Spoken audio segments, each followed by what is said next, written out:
Hello everyone and happy Thursday. Oofsky here, and today we're taking a look at the Stargazer Gundam SD BB Senshi 297. After we've done a couple SDEX standards on the channel, I thought it was only right to return to good form with a nice BB Senshi kit, the best SD Gundam in my opinion. I really like the box art for these. The Stargazer line keeps it pretty uniform with this art style, but it really does a good job of portraying that glow. I'm interested to see how they're going to replicate that in the kit. And there we have our answer. We have some effect parts, which is pretty cool. Something you don't see on the SDEX standard line, which is really nice. I'm glad that we're continuing to get these BB Senshi kits, even though it's a line that is not being made anymore. They're still repainting the ones we have. Really nice panels that we can see. And the sticker sheet has really soft, glowy, reflective stickers to help mimic that glow. So that's pretty nice. And there aren't a crazy amount of them. No crazy solid black parts either. It's pretty light. This ridiculous V-fin, my thumb for comparison. And since it's a BB Senshi kit, these parts are going to be gated on a little better, so we have to be a little careful. Have to actually get out all the tools, the files, the sanding sponges, everything, and do that whole thing. But all in all, I'm very excited for it, so let's just build it, shall we? Building this SD BB Senshi Stargazer Gundam was no big to do. It is always fun getting to build these SD BB Senshi kits, because as it was the longest running iteration of the SD line until it was discontinued in the low 400s for releases, there are a lot of interesting and atypical polycaps that get used, especially when you compare them to the polycap runner on an SDEX standard kit.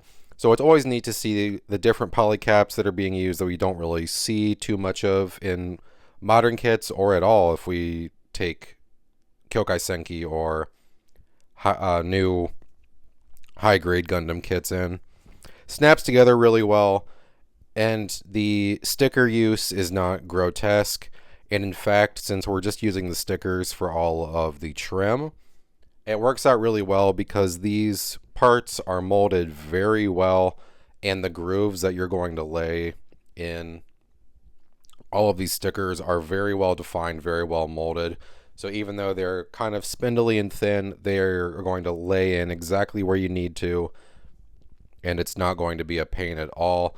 I love the little ring on the Stargazer Gundam. It can transform into some flight wings when it's not stationary and being used for that kinetic perpetual motion, which is a nice little detail. And we include effect parts that are actually translucent and made of the soft plastic like you would expect to see on beam saber parts.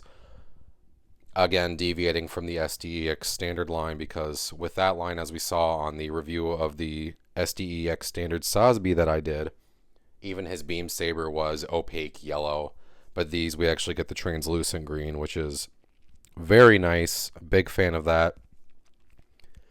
And to make it even better and to really capitalize on those features that really make a BB Senshi kit what they are, that ring will further transform into a display stand. So if you don't have an action base, you don't need to worry about it. It'll just flip up, and you can even add those effect parts to create an area of effect around it, make it look very dynamic.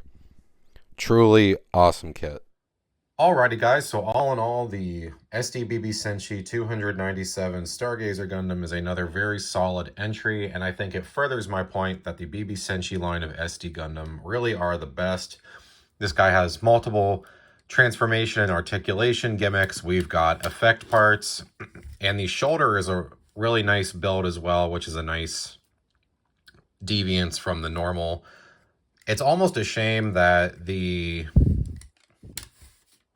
Stargazer Gundam doesn't have a ton of range stuff, or melee rather, because with this flexibility, it would look really cool if he had a sword.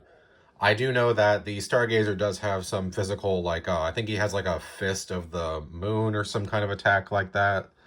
Boule de Lune, I think, as it's called in the G Generation Cross Rays game.